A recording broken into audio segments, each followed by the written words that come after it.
Now, mobile phone service providers will pay you 10 shillings for every call that drops.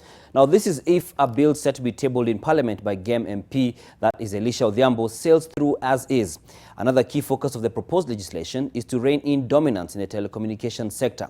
NTV's Kennedy Mureithi reports that the bill now awaits introduction in the House next week. Major market players in the telecommunication industry rendering money transfer services will soon be forced to get a different license for that particular service if a bill to be introduced in Parliament next week sails through and becomes law.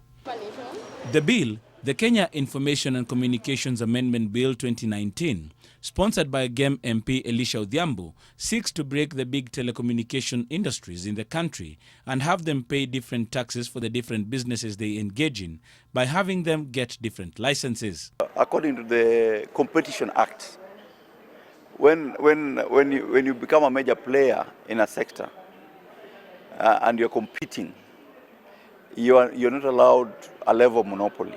The bill proposes the introduction of a new Section 25A, which says in part, in addition to operating a telecommunication system or providing a telecommunication service, as may be specified in the license granted under Section 25, a person may engage in any other business provided that such person shall obtain the relevant licenses from the respective regulators of any industry or sector ventured into.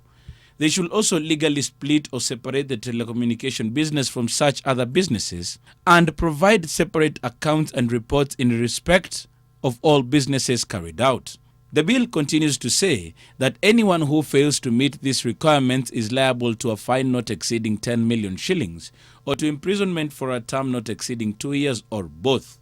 This bill that I propose to ensure that when your call drops, the telephone companies refund you. The bill is also proposing a radical move to set up a compulsory universal fund that will be under close scrutiny of Parliament. In amending Section 84J, the bill proposes that 6% of the fund shall be used for ensuring the availability of telecommunication services to all consumers, including those in the low-income and rural areas. 20% of the fund shall be used for increasing access to telecommunications and advanced services in schools, libraries, and rural healthcare facilities. The bill is expected to be tabled on Wednesday next week. Kennedy Mureithi, NTV.